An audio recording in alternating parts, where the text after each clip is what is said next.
அனைவருக்கும் வணக்கம். புதிய தமிழகம் கட்சியினுடைய 7வது மாநில மாநாடு 2026ஆம் ஆண்டு ஜனவரி 7ஆம் தேதி அன்று மதுரையிலே நடைபெற இருக்கிறது. இந்த மாநாட்டில் 2026 சட்டமன்ற தேர்தல் உட்பட பல்வேறு முக்கியமான அம்சங்கள் குறித்தான தீர்மானங்கள் நிறைவேற்றப்படும். மேலும் இந்த மாநாட்டில் கலந்து கொள்வதற்கு சர்வதேச அளவிலான மனித உரிமை ஆர்வலர்கள் மற்றும் இந்திய அளவிலான சமூக ஆர்வலர்கள் இதில் கலந்து கொள்ளவிருக்கிறார்கள். யார் யார் என்ற பெயர் விவரம் பின்னர் அறிவிக்கப்படும். கடந்த ஜூலை 27ஆம் தேதி அன்று தூத்துக்குடி மாவட்டம் ஆறுமுகமங்கலத்தை சேர்ந்த கவின் என்ற மென்பொறியாளர் நெல்லையில் கொடூரமாக படுகொலை செய்யப்பட்டார். ஏறக்குறைய அந்த நிகழ்வு நடந்து ஒரு மாதமாகிறது. இந்த சம்பவத்தை கண்டித்து ஏற்கனவே புதிய தமிழகம் கட்சியின் சார்பாக நாங்கள் ஆகஸ்ட் மாதம் 17ஆம் தேதி திருச்சியில் ஆர்ப்பாட்டம் நடத்தியிருக்கிறோம். மிக முக்கியமாக இந்த ஆணவ கொலைகளை தடுப்பதற்கு மாநில அரசு உடனடியாக ஒரு சட்டத்தை இயற்ற வேண்டும். அதன் மூலமாக இந்த ஆணவ கொலைகள் தடுக்கப்படுவதோடு மட்டுமின்றி அந்த கொலையிலே ஈடுபடக்கூடியவர்கள் யாராக இருந்தாலும் அவர்கள் தண்டிக்கப்படுவதற்கான சரத்துக்களும் உள்ளடக்கிய சிறப்பு அம்சங்களோடு அந்த சட்டம் இயற்றப்பட வேண்டும் என்று வலியுறுத்தி 2வது கட்டமாக தமிழ்நாடெங்கும் அனைத்து மாவட்ட ஆட்சியர் அலுவலகங்கள் முன்பாக செப்டம்பர் மாதம் 17ஆம் தேதி புதிய தமிழகம் கட்சியின் சார்பாக இந்த ஆர்ப்பாட்டம் நடைபெற இருக்கிறது. அதைத் தொடர்ந்து 3வது கட்டமாக ஒன்றிய அளவில் நடைபெறும். அந்த தேதி பின்னர் அறிவிக்கப்படும். அதாவது கடந்த 10-15 வருடங்களுக்கு முன்பு தமிழகத்தில் சிசு கொலைகள், குறிப்பாக பெண் சிசுக்களை கருவிலேயே அளிக்கக்கூடிய மிகப்பெரிய ஒரு சமூக அவலம் நடந்து கொண்டு வந்தது. அது குறித்து பல்வேறு விதமான நடவடிக்கைகள் எடுக்கப்பட்டிருக்கின்றன. குறிப்பாக மருத்துவமனைகளிலேயே அந்த பாலினம் கண்டுபிடிப்பதற்குண்டான அந்த நடவடிக்கையை தடை செய்து இப்பொழுது பெருமளவு அந்த சிசு கொலைகள் தடுக்கப்பட்டிருக்கின்றன. எனவே அதே போன்று ஒரு கடுமையான வலிமையான இந்த ஆணவ கொலைகள் நடப்பதை தடுப்பதற்குண்டான சட்டம் இயற்றப்படுமேயானால் அது பெருமளவு அந்த ஆணவ கொலைகளை தடுத்திடும். அதே போன்று பள்ளிகள், கல்லூரிகள், பல்கலைக்கழகங்களில் இந்த ஆணவ கொலைகளுக்கு எதிரான அல்லது அது குறித்த விழிப்புணர்வு பிரச்சாரம் மட்டுமல்ல, அதில் ஒரு பாடத்தை கூட சேர்த்தால் தவறில்லை என்பதுதான் எங்களுடைய கருத்தாகும். நான் கடந்த 3 மாத காலமாக தமிழகத்தினுடைய பல்வேறு கிராமங்களுக்கு சுற்றுப்பிரயாணம் மேற்கொண்டு வருகிறேன். இன்று கூட தூத்துக்குடி மாவட்டம் விளாத்திகுளம் பகுதியில், நாளைக்கு கைத்தாறு பகுதியில், அதற்கு பிறகு விருதுநகர் மாவட்டம் சாத்தூர் பகுதியில் சுற்றுப்பிரயாணம் மேற்கொள்ளவிருக்கிறேன். இந்த கிராமங்களுக்கு செல்லுகின்ற பொழுது கிராமங்களுடைய அவல நிலை மிகவும் கவலைக்குரியதாக இருக்கிறது. குறிப்பாக ஏழை எளிய அடித்தள மக்கள் வாழக்கூடிய பகுதிகளில் இன்னும் குடிநீர் வசதிகள் பெரும்பாலான கிராமங்களில் நிறைவேற்றப்படவில்லை. சாக்கடை வசதிகள் இருப்பதில்லை, தெருவிளக்குகள் இருப்பதில்லை. எண்ணற்ற கிராமங்களில் கடந்த 10 தினங்களுக்கு முன்பு மதுரை மாவட்டம் சோழவந்தான் சட்டமன்ற தொகுதிக்கு உட்பட்ட அலங்காநல்லூர் மற்றும் வாடிப்பட்டி ஒன்றியங்களிலே சுற்றுப்பிரயாணம் மேற்கொண்டேன். எண்ணற்ற கிராமங்களிலே இன்னும் இந்த மக்களுக்கு ஒரு வீட்டு மனை கூட கிடையாது. அதாவது 3 சென்ட் நிலத்தில் கட்டப்பட்ட வீட்டில் 12 குடும்பங்கள் வாழக்கூடிய அவல்நிலை இருக்கிறது. இதையெல்லாம் கவனிக்காமல் எப்படி இருக்கிறார்கள், ஆட்சி செய்கிறார்கள் என்று ஒரு மிகப்பெரிய கேள்வி எழுகிறது. எனவே இதையெல்லாம் உடனடியாக சரி செய்ய வேண்டும். குறைந்த அந்த நாட்டினுடைய பிரஜைகள், இந்திய குடிமக்கள், தமிழ்நாட்டு மக்கள், தமிழர்கள் என்று சொல்வதற்கு குறைந்தபட்சம் ஒரு 3 சென்ட் வீட்டு மனை கூட மக்களுக்கு சொந்தமில்லை என்பது மிகவும் கவலைக்குரியதாக இருக்கிறது. மேலும் இந்த 100 நாள் வேலை கடந்த 20 வருடங்களுக்கு 25 வருடங்களுக்கு மேலாக இந்தியா முழுமைக்கும் அமலாக இருக்கிறது. ஆனால் இப்பொழுது அந்த 100 நாள் வேலை கொடுப்பதற்கே லஞ்சம் கொடுக்கக்கூடிய அளவுக்கு பல ஒன்றியங்களில், ஸ்ரீவைகுண்டம் ஒன்றியம், அதே போல் கருங்குளம் ஒன்றியம், மானூர் பகுதியில், அதே போல் சங்கரங்கோயில் ஒன்றியத்தில், அதே போல் வாசம ஒன்றியத்தில் என்று பல பகுதிகளில் அந்த மக்களுக்கு இந்த மாதிரி மறைமுகமாக அவர்களுக்கு அழுத்தம் கொடுக்கிறார்கள். அதே போல் அதை எல்லா கிராமங்களுக்கும் வீடுதோறும் குடிநீர் கொடுக்க வேண்டும் என்பது மத்திய அரசினுடைய திட்டம். ஆனால் பல பகுதிகளுக்கு அந்த திட்டமே போய் சேரவில்லை என்பதை நாங்கள் கண்கூட பார்க்கிறோம். எனவே இந்த 100 நாள் வேலை அதுதான் இன்று வரையிலும் கிராமங்களிலே மக்களுடைய வாழ்வாதாரத்துக்கான மிக முக்கியமான பணியாக இருக்கிறது. ஆனால் அந்த 100 நாள் வேலையை கொடுக்காமல் அது மாதத்துக்கு 2 நாள் 3 நாள் 4 நாள் மட்டுமே வேலை கொடுக்கிறார்கள். அதனால் பல ஏழை எளிய மக்கள் மிகப்பெரிய பாதிப்புக்கு ஆளாகிறார்கள். எனவே இந்த 100 நாள் வேலைகள் கொடுக்காமல் இருப்பதற்கு என்ன காரணம் என்பதை ஆய்வு செய்து உடனடியாக மாநில அரசு அது நடவடிக்கை எடுத்து எல்லா கிராமங்களும் 100 நாள் வேலையை முறையாக அமலாக்கணும் என்று கேட்டுக்கொள்கிறேன்.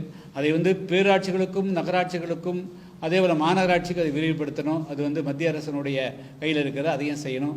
எனவே இது தேவைப்பட்டால் இந்த மாதிரி 100 நாள் வேலையில் குளறுபடிகள், வேலை கொடுக்காமல் இருப்பது, அதே போல் இதுக்கு லஞ்சம் கேட்பது, ஒருவருக்கு வேலை கொடுத்து விட்டு அந்த சம்பளத்தை 2 பேர் பகிர்ந்து கொள்ளுங்கள் என்று சொல்லக்கூடிய பல முறைகேடுகள் நடைபெறுகிறது.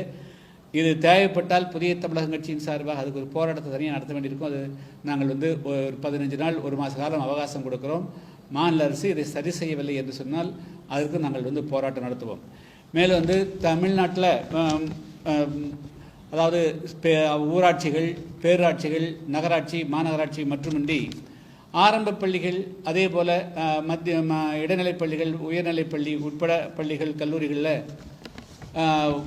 பல வருடங்களாக நிரந்தரமே இல்லாமல் துப்புரவு பணியில் மிக மிக குறைந்த சம்பளத்திற்கு எண்ணற்ற தொழிலாளர்கள் பணியாற்றி வருகிறார்கள். அவர்கள் பல்வேறு எல்லோருமே ஒரே சமுதாயத்தை சார்ந்தவர்களாக இல்லை, பல்வேறு சமுதாயத்தை சார்ந்தவர்களாக இருக்கிறார்கள். இது அதே போல் விடுதிகள், மாணவர் விடுதிகளில், ஆனால் அவர்களுக்கெல்லாம் ஒரு நிரந்தரமான பணியோ அல்லது அவர்களுக்கு ஒரு கௌரவமான வாழ்வாதாரத்துக்கு உண்டான சம்பளமோ கிடைப்பதில்லை. இப்பொழுது சென்னை மாநகராட்சி தூய்மை பணியாளர்கள் ஏறக்குறைய 1 மாத காலத்துக்கு மேலாக தங்களுடைய பணியை நிரந்தரம் செய்ய சொல்லி வலியுறுத்தி வருகிறார்கள். அதைத் தொடர்ந்து மதுரை, நெல்லை, கோவை போன்ற பகுதிகளிலும் அந்த கோரிக்கைகள் எழுந்து வருகிறது.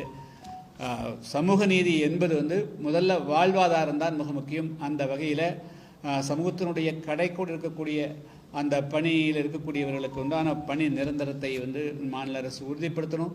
அதே போல் அவருடைய வாழ்வாதாரத்துக்கான குறைந்தபட்ச சம்பளத்தை கொடுக்க வேண்டும் என்பது என்னுடைய வேண்டுகோளாகும்.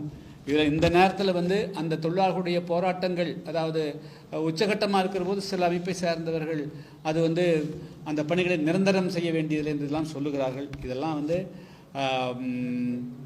பட்டுக்கோட்டைக்கு வெளியே கேட்டால் கொட்டைப்பாக்கு விலை என்ன என்று சொல்வதைப் போல இவர்களெல்லாம் அது சமூகத்துக்கு துரோகம் செய்யக்கூடிய வகையில் சில பேருடைய அறிக்கைகள் அமைந்திருக்கிறது. அதெல்லாம் கண்டனத்துக்கு உரியது. அடுத்து மத்திய அரசு ஒரு சட்டத்தை கொண்டு வந்திருக்கிறார்கள். அதாவது நாடாளுமன்றத்தில் அண்மையில்,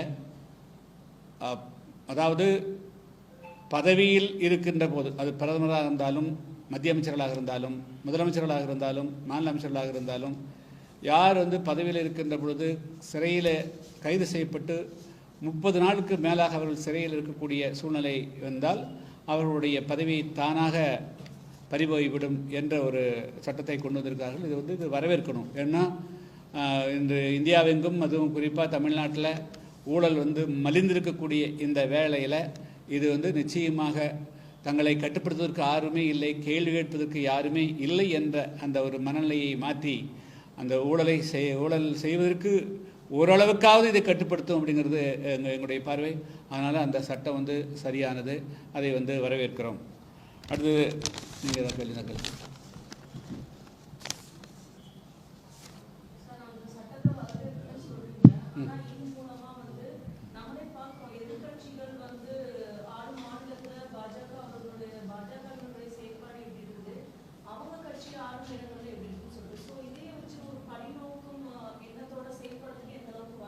இல்லை, எப்பவுமே ஒரு சட்டத்துக்கு வந்து அந்த மாதிரி தவறாக பயன்படுத்துவதற்கும் வாய்ப்பு இருக்குது, இல்லை என்றெல்லாம் சொல்ல முடியாது. ஆனால் நாளைக்கு இது பிஜேபியை நிரந்தரமாக ஆட்சியில் இருக்குன்னு சொல்ல முடியுமா? அதனால் வந்து இந்த சட்டம் வந்து இதனுடைய கண்டென்ட் தான் பார்க்கணும். இது மிஸ்யூஸ் பண்ணுறதுக்கு உண்டான வாய்ப்புகள் இல்லை என்று சொல்ல முடியாது, அது தவறாக பயன்படுத்தப்படாதுன்னு சொல்லுவதற்கு இல்லை. ஆனால் அதுக்காக வந்து ஒரு வெறுமனே சாதாரணமாக இருக்கக்கூடியவர் கொண்டே உள்ளே போட முடியுமா? எந்த விதமான ஆதாரம் இல்லாமல் ஒரு 30 நாள் சிறையில் வைக்க முடியுமா? நீதிமன்றங்கள் ஒத்துக்கொள்ளுமா? எனவே வருஷக்கணக்கில் வந்து பல பேர் உள்ளே இருக்கக்கூடிய சூழ்நிலைகள் உருவாகுதுங்க. அப்போது இந்த அது மாதிரி ஏதாவது ஒரு ஆதாரம் இல்லாமல் எந்த நீதிமன்றமும் தொடர்ந்து வந்து 30 நாளுக்கு மேலே யாரும் சிறையில் வச்சிருக்க போகிறாங்க. ஸோ அப்போ அதுக்குண்டான அடிப்படை அம்சங்கள் ஏதோ இருக்கிறது என்று பொருள். அந்த தவறே செய்யாமல் இருக்கிறது தான் மிக முக்கியம். இந்த சட்டம் கொண்டு வந்து எடுத்தோன்னு அதுக்கு எதிர்ப்பு சொல்ல வேண்டாம். ஊழலே செய்ய மாட்டோம், நாங்கள் எங்களை பற்றி கவலையே இல்லை, இதை விட கடுமையாக சட்டம் வந்தாலும் கூட பற்றி கவலை இல்லைன்னு சொல்வதற்கு ஏன் வர மாட்டேங்கிறாங்க. அதனால் இந்த சட்டத்தின் மூலமாக ஆட்சி அதிகாரத்தை பயன்படுத்தி கொண்டு பொது சொத்துக்களை வந்து அபகரிக்கலாம் என்று எண்ணம் இருக்கக்கூடியவர்கள் அல்லது முறைகேடாக சம்பாதிக்கலாம் நினைக்கக்கூடிய எண்ணங்களுக்கு வந்து இது ஒரு மிகப்பெரிய ஒரு நிவாரணமாக அமையும்.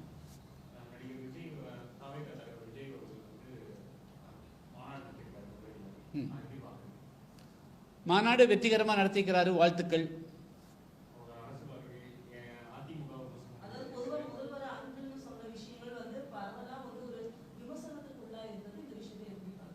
அங்கிள்ங்கிற வார்த்தையில் என்ன கெட்ட வார்த்தை இருக்குது? இல்லை, அங்கிள், ஆண்டி, டேடி மோசமான வார்த்தையா நல்ல வார்த்தையா? டேடி நல்ல வார்த்தையாக்குற போது அங்கிள் மோசமான வார்த்தை எப்படி ஆயிரும்? இல்லை, டேடி நல்ல வார்த்தையாக்குற போது அங்கிள் எப்படி மோசமானதாக முடியும்? அப்போ என்னென்ன வார்த்தை தமிழில் வந்து நல்ல வார்த்தை, என்னென்ன வார்த்தை கெட்ட வார்த்தைன்னு ஒரு டிக்ஷனரி கொடுத்துட்டாங்கன்னா எல்லாருக்குமே சொல்லி இதை பயன்படுத்தக்கூடாதுன்னு சொல்லிடலாம். அவங்களே சொல்றாங்க, அப்பான்னு கூப்பிடுற அந்த வார்த்தையை வச்சு சொல்றீங்க நீங்க, அங்கிள் நல்ல வார்த்தை தான். நான் அப்படி சொல்ல, டேடி, அப்புறம் மம்மி, ஆச்சுங்களா, ஆண்டி, அங்கிள், பிரதர், ப்ரோன்னு சொல்லி குடிக்கிறீங்களா? இதெல்லாம் நல்ல வார்த்தையா கெட்ட வார்த்தையான்னு முதல்ல வந்து ஒரு டிஸ்கஷன் பண்ணி கவர்மெண்ட் அறிவிச்சதுன்னா அப்புறம் அதுக்கு பிறகு நம்ம வந்து இது கெட்ட வார்த்தையா நல்ல வார்த்தையான்னு சொல்லலாம்.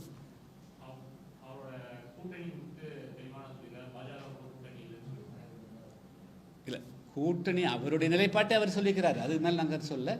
ஆனால் அதில் வந்து ஒரு முக்கியமான அம்சம் வந்து மீண்டும் வந்து ஆட்சியிலே பங்குங்கிறது தொடர்ந்து அவர் வலியுறுத்திட்டு வராரு.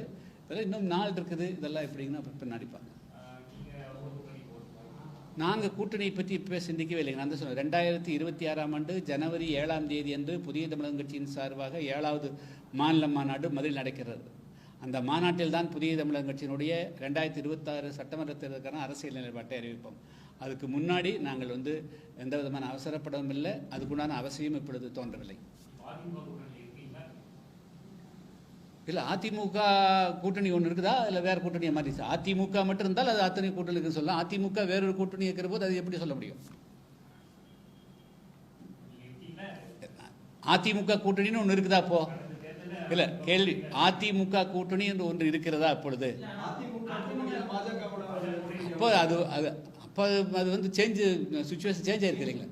அப்போ அது பொறுமையாக அது அதாவது சேஞ்சு, அதாவது நீங்கள் கேட்ட கேள்வி அதிமுக கூட்டணி இருக்கிறீர்களா, அதிமுக கூட்டணி இருக்கிறதா இல்லையாங்கிறதா கேள்வி. அது அந்த விளக்கத்துக்கெல்லாம் நான் போகலிங்க. நான் அதையெல்லாம் விமர்சனம் பண்ண விரும்பல. அதிமுக ஒரு கூட்டணி வந்து அமைச்சிருந்தது, அந்த கூட்டணி இப்பொழுது அப்படியே இருக்கிறதாங்கிறதா கேள்வி.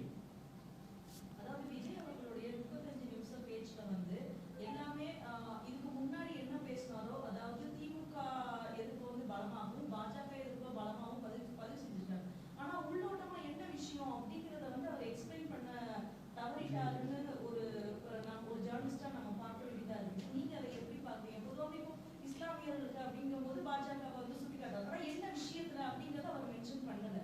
சோ இந்த மாதிரி அப்ப ஆணவ படுகொலை பத்தி அவர் பேசல, தூய்மை பணியாளர் பத்தி பேசல. சோ இதை நீங்க எப்படி பாக்குறீங்க? இல்லை, ஒரு மாநாடு அப்படின்னு சொன்னால் அந்த மாநாட்டில் பல்வேறு விஷயங்கள் குறித்து தெளிவுபடுத்த வேண்டிய பொறுப்பு அந்த கட்சிக்கு இருக்கிறது. அது அவர்கள் வந்து என்ன ஃபார்முலா வச்சுருக்கிறாங்கன்னு நமக்கு தெரியாது. நாங்கள் ஒரு மாநாடு போட்டோம்னா இல்லை வேறு எந்த கட்சினா ஒரு நாள் நடக்கும், 4 மணி நேரம் 5 மணி நேரம் 6 மணி நேரம் பேசுவாங்க, பலரும் பேசுவாங்க, பல்வேறு விஷயங்கள் இருக்கும்.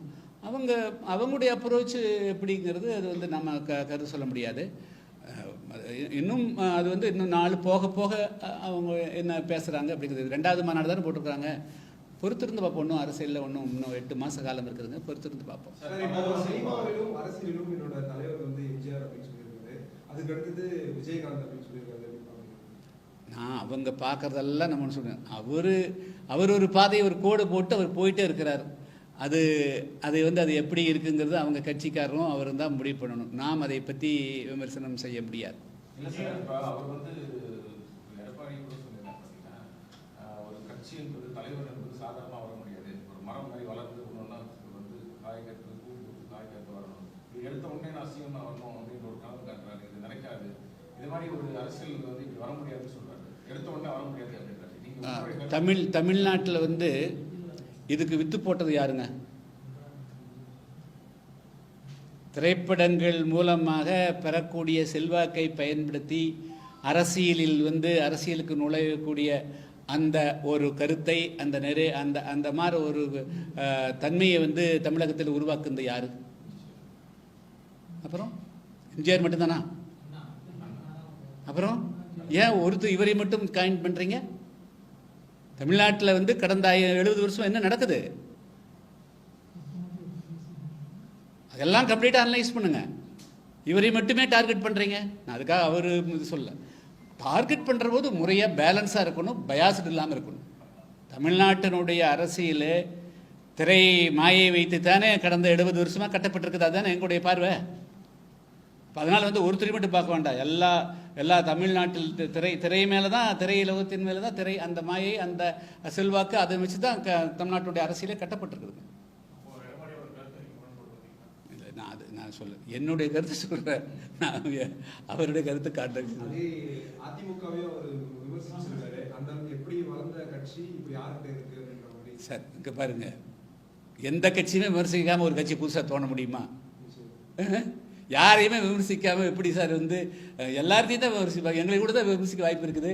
அதுக்காக நாங்கள் வந்து வருத்தப்பட்டுக்க முடியுமா? என்ன சொல்கிறீங்க? அதனால் வந்து அரசியலுக்கு அவர் வர்றாரு, எல்லாத்தையும் விமர்சித்தானே அப்புறம் அவர் தன்னை காண்பிக்க முடியும். அது செல்லுபடியாகுமா இல்லையா, களத்தில் நிற்க முடியுமா இல்லையா, அது எல்லாரும் ஏற்றுக்கொள்வார்களா இல்லையா என்பது வேறு பிரச்சனை.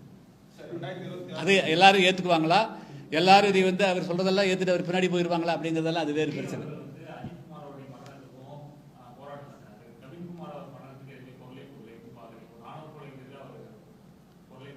அவங்க இன்னும் ஆழமாக தமிழ்நாட்டுடைய அரசியலுக்குள்ளே போகணுங்கிறது தான். மேலோட்டமாக ஒரு 35 நிமிஷம் 40 நிமிஷம் பேசிட்டாலோ அல்லது தீர்மானத்தை நிறைவேற்றிட பத்தாது. மக்களோட பிரச்சனைகளுக்கு வந்தால் தான் வந்து அது அவங்களுடைய உண்மையான நிலைப்பாடுகளை வெளியே தெரியும். இதெல்லாம் பத்தாது.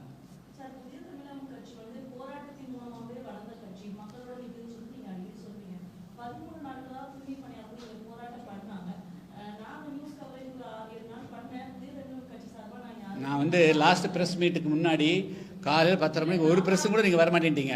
நான் அதனால தான் போயிட்டேன். நான் வந்ததே பார்க்குறதுக்காக ஒரு ப்ரெஸ்ஸும் கூட அன்றைக்கி வந்து இவருடைய பிறந்தநாள், யாருடைய கலைஞர் பிறந்தநாள் எல்லாம் போயிட்டீங்க. நான் அறிக்கை கொடுத்துருக்குல்ல.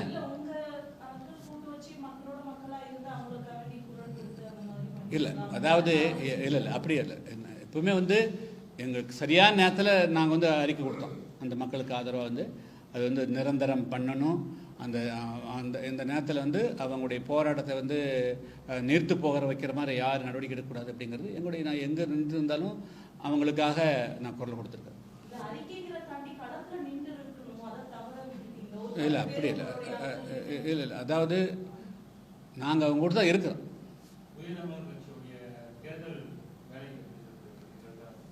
நாங்கள் தொடர்ந்து வந்து களத்தில் வந்து இப்போ இன்றைக்கும் கூட 14 கிராமம் போகிறேங்க, நாளைக்கு 16 கிராம் போகிறேன், அதுக்கு பிறகு 20 கிராம் போகிறேன். தொடர்ந்து நான் கிராமந்தோறும் எங்களுடைய கட்சியினுடைய கட்டமைப்பு அதிகமாக வந்து கிராமத்தை மையமாக வச்சது. நகர்ப்புறத்தில் எங்கள் கட்சியினுடைய செல்வாக்கு குறைவு. எல்லா கிராமங்களுக்கும் கொத்தாக கிராமங்களை வந்து நான் மையமாக வச்சு எல்லா கிராமங்களுக்கும் சுற்றுப்பயணம் மேற்கொண்டு வருகிறேன். 2026 விஜயோட வருகை வந்து மாற்றத்தை எப்படி ஏற்படுத்தும் நினைக்கிறீங்களா? அதுக்கு இன்னும் நாள் இருக்குது சார், பார்க்கலாம் சார். இதான் 2வது மாநாடு நடக்குது. இன்னும் நடக்கட்டும் சார், வந்து இன்னும் 2-3 மாநாடு நடக்கட்டும். நேற்று நாங்கள் ஒன்று பார்த்தேன், 2.3 கோடி பேர் அவருடைய அதை பார்க்குறாங்களே. அது என்னது வியூஸ்? என்னது? அவர் ஒன்றுமே இல்லைங்கிறாங்க. ஆனால் 2.3 கோடி பேர் நேற்று சாயந்தரம் 8 மணி வரையிலும் பார்க்குறாங்க. 20 லட்சம் பேர் வந்து 2 மில்லியன் பீப்புள் வந்து அது கருத்து போடுறாங்க. அதெல்லாம் என்ன? What is this? அனலைஸ் பண்ணுங்க. இல்லை இல்லை, அதாவது ஒரு சாதாரணமான ஒரு துண்டு இதுதானே, ஒரு நிமிஷம் 2 நிமிஷம் இருக்கக்கூடியது. அதையே 2.5 கோடி பேர் பார்க்கக்கூடிய அளவுக்கு தமிழ்நாடு இந்தியா ஃபுல்லாக பார்க்குறாங்க அப்படின்னா, அது உலகம் ஃபுல்லாக பார்க்குறாங்கன்னா அதனுடைய என்ன, what is the impact of that? அது வந்து ஸ்டடி பண்ணி தான் சொல்லணும். இல்லை, நான் எதுவுமே சொல்ல, நான் வந்து இதுதான் நான் சொல்ல. இது மாதிரி 2.5 கோடி பேர் பார்க்கக்கூடிய அளவிற்கு இருக்குதே, அதனுடைய பொருள் என்ன? அது அரசியலா, வெறும் மாயையா, வெறும் ஒரு என்டர்டெயின்மெண்ட்டா என்ன என்பதை ஆழமாக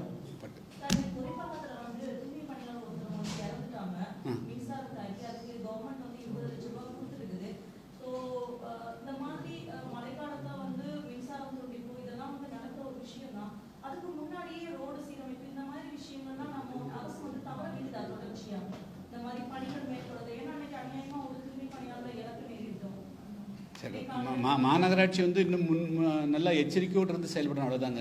இது வந்து இதே தொடருது. கடைநிலையில் இருக்கக்கூடியவருடைய இதுன்னா அவங்கள வந்து அவங்க போராடுற போது காவல்துறையை வச்சு அகற்றுறாங்க, அவங்க தூக்கி போடுறாங்க, அவங்கள இன்சல்ட் பண்ணுறாங்க. பட் கடைசியில் வந்து அவங்கள வச்சு தான் வந்து இந்த அடிப்படை வேலைகள் செய்ய வேண்டியிருக்குது. அவங்களுக்கு உரிய பாதுகாப்போ அல்லது வந்து இந்த மாதிரி வந்து உடனடியாக அந்த மின்ன உயர்கள் இருந்திருந்தால் அந்த இடத்துல பணி செய்ய விடாமல் இருக்குது. சூப்பர்வைசர் என்ன ஆகுது? அப்போது ஏதோ ஒரு குறைபாடுகள் தொடர்ந்து இருக்குது. இதெல்லாம் வந்து தொடர்ந்து நிகழக்கூடாது.